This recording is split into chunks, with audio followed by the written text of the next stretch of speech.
Well, I'm glad you're working through Module 3 of our course on preparing for success after prison. I always say it's never too early and it's never too late to begin sowing seeds for a better life.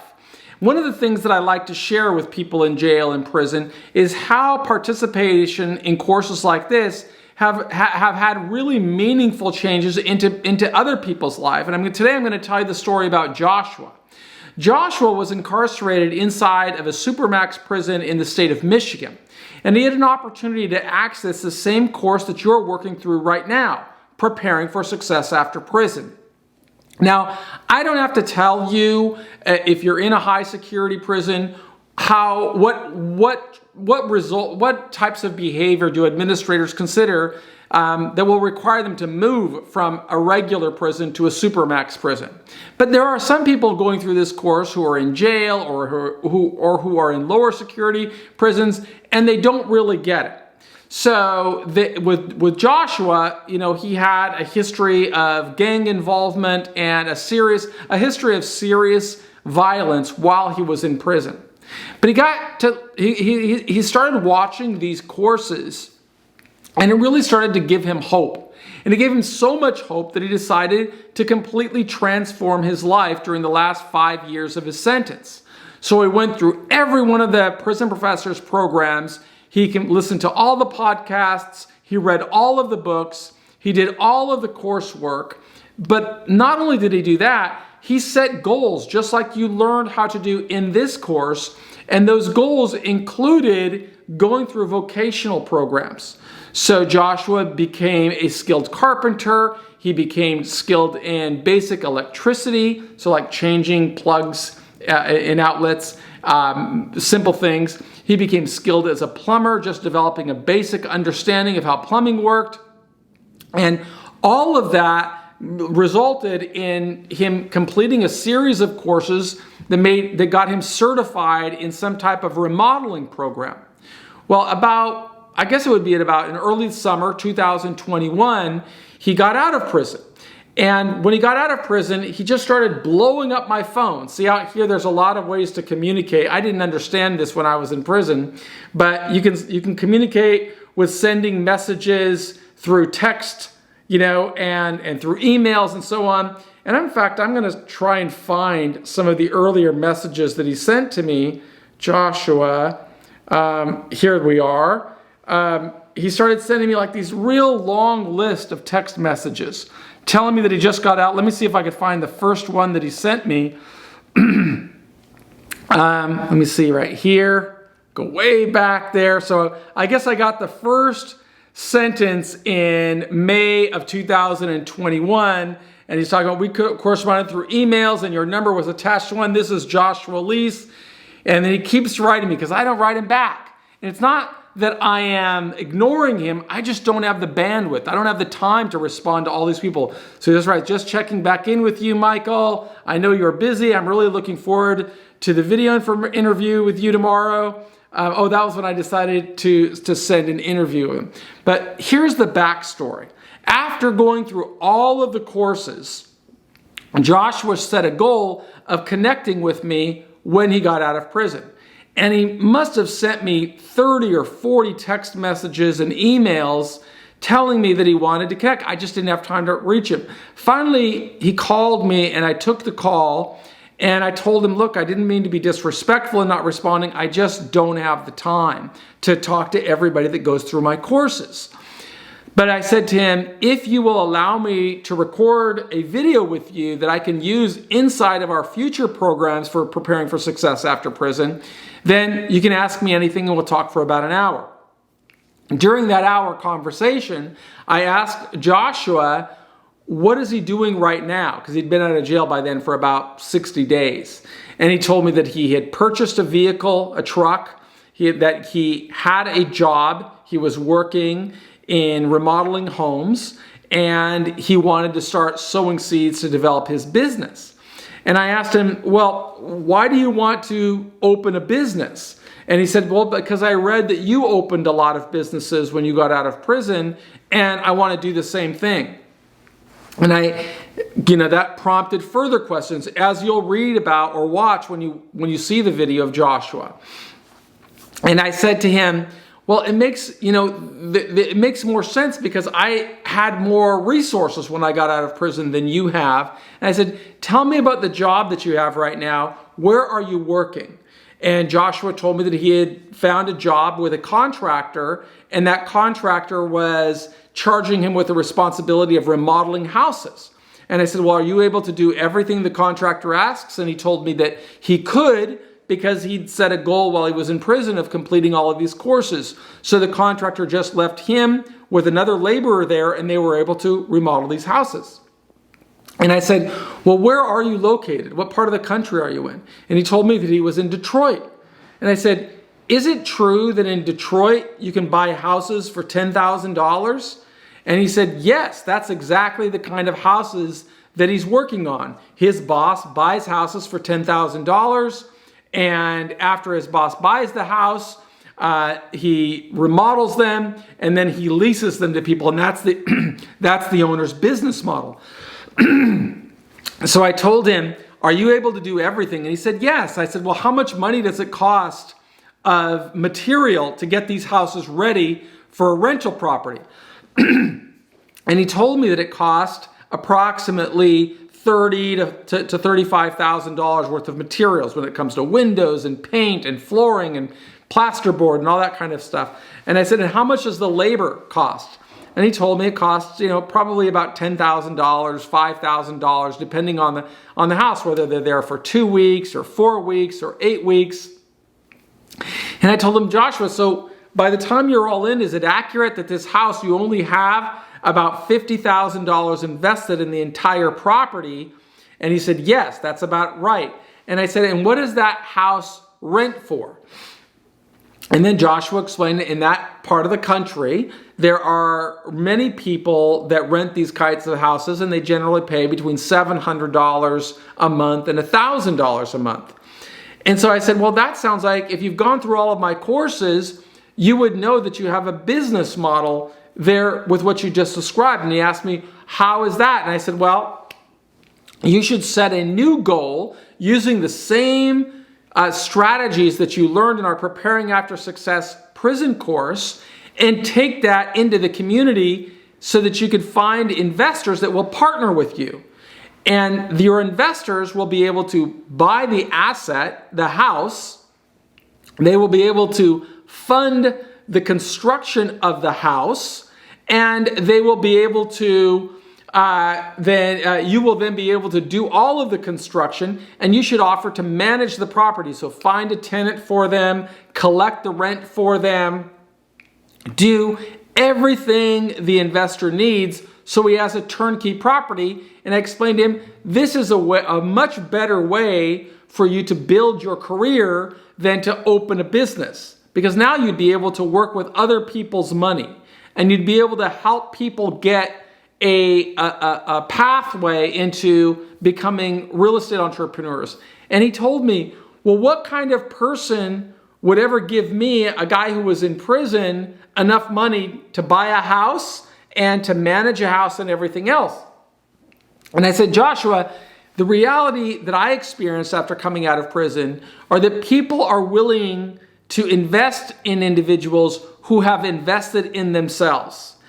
And you should be doing, as you learn through my course, is building a story that would show why you are a worthy candidate. So it's really a matter of setting these SMART goals that you learned about in this course, and also doing a SWOT analysis, which you will learn about in future modules of this course. And if you pursue that path, you will be in a position to persuade other people to invest in you. Now, each of you has read, I hope that you've been reading Success After Prison and Earning Freedom. This is the exact strategy that I described I used to begin building a career in real estate when I got out of prison. And I still remember the day I sat across the table from the real estate developer, Lee, and told him, I want you, and he wanted me to work with him, but I said I really wanted to build a career around my journey, and I asked him to help me And he said, how do you want me to help you? And I told Lee, I want you to sell me a house. And he said to me, and I was not in Detroit, I was in the San Francisco Bay Area where houses were much more expensive. And he said, well, do you have any money? And as you've read in the book, I wrote, yes, I've got some money, but I don't want to use my money because I just got out of prison and I'm going to need the money that I have to rebuild my life. And he said, do you have any credit? And I said, yes, I have credit. He said, what's your credit score? And I showed him on my app. I said, my credit is 000 because I didn't exist, before the internet. I was in prison during the time that all this did. And he asked, and that led to a conversation that he'd never seen a 000 credit score. Well, that whole conversation was part of the strategy that I taught you in this course, this module on setting goals. Because I had set a very clear goal with my wife. When I walked out of prison, I told her I'm going to, build assets worth $1 million within 5 years of getting out of prison. And acquiring a piece of real estate was one strategy. Well, Joshua wanted to use that same strategy of acquiring assets and building businesses because that's what he learned. But he had to learn the rest of it. How do you persuade people to give you the capital? Because if you just got out of prison, traditional financing might be closed for you. But if you start sowing seeds while you are in prison, you can persuade people later to believe in you. That's what's super important for every individual to do. Think about what you want to acquire and figure out a pathway that's going to help you achieve your goals and make those goals specific. That's what you learn in this module, right? A SMART goal is specific. If you want to acquire real estate, write about it. It's measurable, right? It's clear. Either you got the piece of real estate or you didn't. It's measurable. It's action oriented, right? You got to do something to make the goal realistic. So it's actionable. That's the fourth R is it's got to be something realistic. If you don't have a skill set to do something, you might set a goal that's beyond your reach. Like, I don't have the skill set to make me 6'6". Okay? That's an unrealistic goal if I were to say, I'm going to be 6'6". But it's definitely realistic to say, I'm going to become self-sufficient as evidenced by acquiring $1 million worth of assets that are performing, right? Those are specific. And you might have to put the fifth component, time element on it. I'm going to acquire $1 million worth of real estate or worth of assets within 5 years of completing 26 years in prison. Now, it's specific, it's measurable, it's action-oriented, it's realistic, and it's time-bound.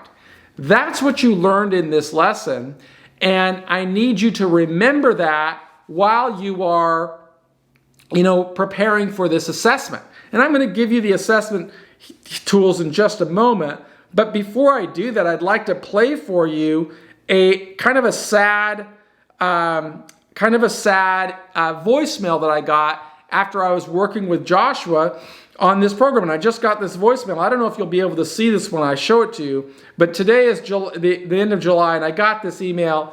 I don't know if you can see that, but I got this voicemail on July 24th. And I'm going to try to play it for you right now, if I can. Michael Santos. Hold on, I'm going to have to put it on speaker, I guess. Been in a bad car accident. So I want you to hear this. Campo. Here we go. Going to see Joshua Lees. Hold on. Here we go. Listen to this. Michael Santos, this is Paul Campo. I'm going to see Joshua Lees. He's been in a bad car accident. The woman that was driving the vehicle is dead. I'm about a half an hour away from him near Jackson, Michigan. Joshua works for me for Michigan Revitalization. He's spoken to Annette Campo. I'm letting you know what's going on. This is my cell phone number. You see it in your phone. Give me a call. Thanks, Michael. So it's very sad to hear, but these are the realities that people who come out of prison endure. We associate ourselves sometimes with others. We make decisions. We get, and every decision we make has relevance. So this poor fella did time in a supermax prison. He went through all the courses. He transformed his life. He's outside working. We're working together on acquiring a piece of real estate together, and then bam, life changes. Car accident, somebody dies. He's in the hospital. Fortunately, he was not driving and was not at fault. Sadly, another person was driving a vehicle and rammed into him, because I've since spoken to him. But he's staying on track. He still has his goals. And if I could find it again, I'm going to kind of show you Joshua Lease. There he is. And you can see, he sent me a bunch of images of him in the hospital. I don't know if you can see them, right? This is poor fella, right? Just getting out of prison. But he's still focused on his goals. And I want to read to you the last one that I got from him after he sent me the images. And I told him we're still going to try to work together to do this. He wrote me, a drunk driver hit me and my friend who was driving my truck. The drunk driver was going 100 miles an hour, according to police, and he was going the wrong way on an expressway. It's just really sad when I see these kinds of things, but I want to share it with people in prison, because this is a guy that never stops working on his goals. He writes me here, to give you an update, I am working on finding a suitable property for our first venture and have showings for Sunday and this week. I will also amend the most recent one I submitted to include desirable areas of Detroit, as the list of 10 properties you sent was in areas that were outside of where you wanted to buy. This is a very good experience for me, Michael. I am learning a lot, and I thank you for your tutelage. Thank you for your time and patience, right? So all of this is happening for what? Because of one reason. Because Joshua set goals while he was in prison. And I want you to set goals while you're in prison. And I want you to continue working through these modules that we send, but you got to measure your progress. And that's why this self-assessment is so important. So now I'm going to go through the questions, because I'm going to teach you how to answer them, or how I would have answered them. Now, granted, I've got a little inside information because I wrote the quiz, but I want you to learn from it and keep it in your head when you're working through them so that you can get all of the credit for the course. Okay, so which of the following is a SMART goal?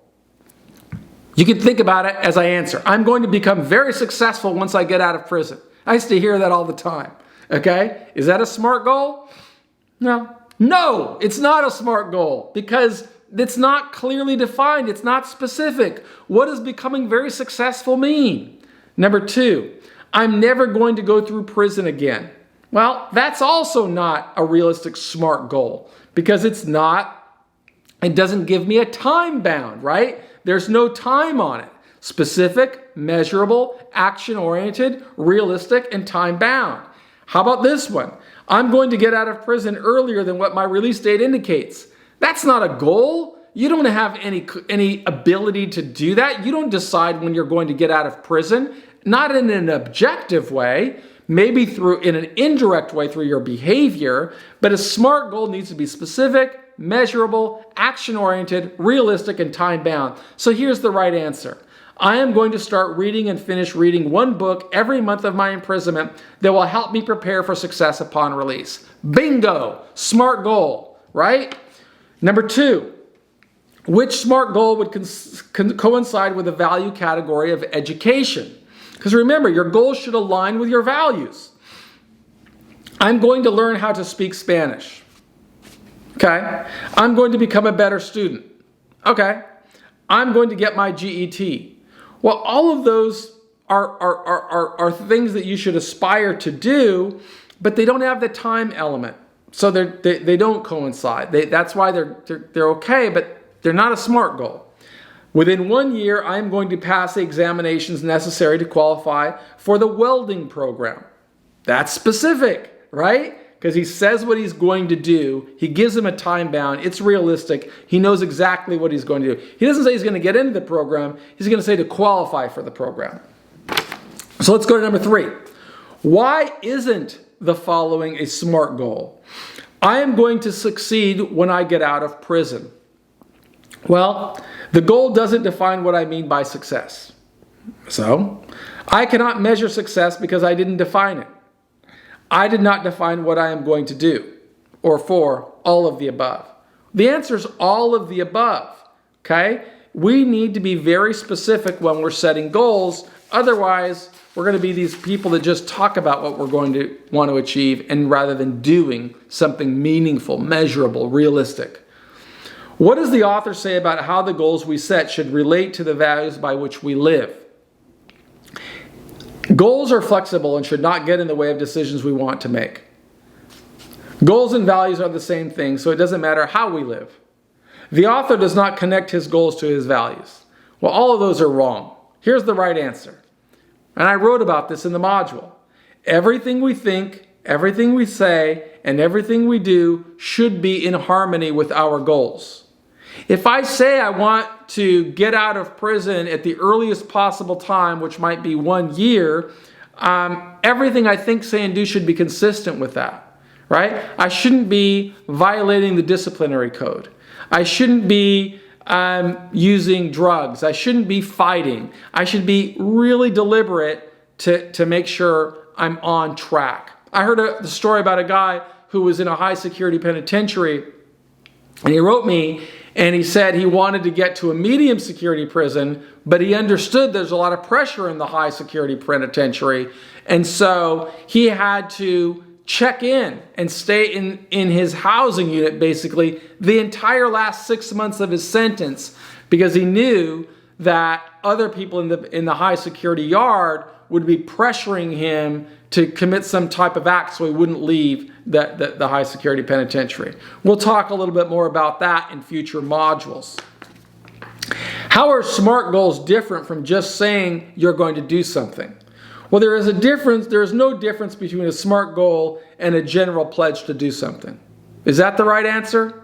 I think you can figure that out. A SMART goal gives a clearly defined statement of expected outcomes. I think you can figure that out. A SMART goal addresses all areas of responsibility and performance. What's the appropriate answer? Again, the question, how are SMART goals different from just saying you're going to do something?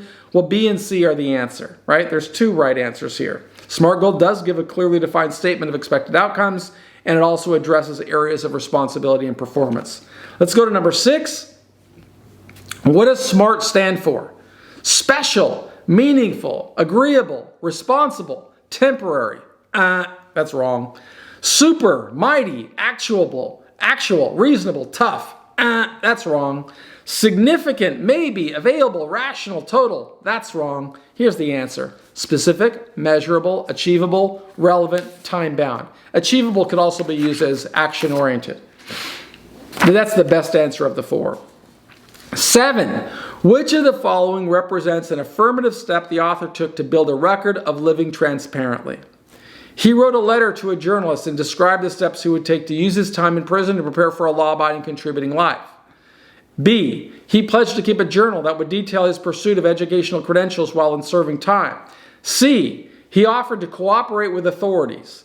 D. He told his cellmate that he would not break prison rules. So which of the following represents an affirmative step the author took? An affirmative step is that he wrote a letter to a journalist and describes the steps he would take to use his time in prison to prepare for a law-abiding, contributing life. He pledged to keep a journal. I got to think about this for a second. He pledged to keep a journal that would detail his pursuit of educational credentials while serving time. I would say that both of those are affirmative steps. So I'm going to have to amend that quiz. It's not going to be A or B. It's going to be A and B, because both of those are affirmative steps. So if you see a quiz that says A, B, you know that I screwed up. I'm going to make either one of those right. How's that? Now you got 2 chances to get it right. Number 8. What does the word relevant mean? A, appropriate to the current time, period, or circumstances. Yes. B, in short supply. No, that's not what it means. You would your vocabulary exercises. C, impossible to deny or disprove. No, that has nothing to do with relevant. D, a self-taught person. No, it doesn't mean anything. So the answer is A. Number 9, In what ways would making a values-based, goal-oriented decision help you persuade an employer to hire you upon release? A, employers may hire formerly incarcerated people who can show how their values and goals influence their decisions. B, making values-based, goal-oriented decisions are deliberate steps that demonstrate a commitment to success upon release. C, a pattern of making values-based, goal-oriented decisions shows responsibility and a willingness to work hard. D, all of the above. That's why you got to read all the answers, because obviously the answer there is D. Number 10, which response to a question about a criminal background is more likely to make a favorable impression on prospective employers? I was a shot caller in prison. Doesn't really move the needle out here. I ran the card table. Who cares? D, I didn't do it because someone set me up, so my criminal background should not matter. Not going to score a lot of points. The answer is C. From reading 25 books on leadership, I developed insight that will bring more value to your company. That's what an employer wants to hear. Think about that, and you'll not only pass the quiz, but you'll stand yourself you'll make yourself a much better candidate for success upon release. I hope that you're enjoying these courses. I know that that's the way that I would have answered this quiz if I were still locked inside of a prison, but I'm not. I'm out here right now, and I want you to get out of prison successfully with your dignity intact. Everybody on our team at Prison Professors believes in you. We want you to believe in yourself, so work hard through this course. I'm Michael Santos, and on behalf of everybody at Prison Professors, we thank you for being a part of our community. Thanks.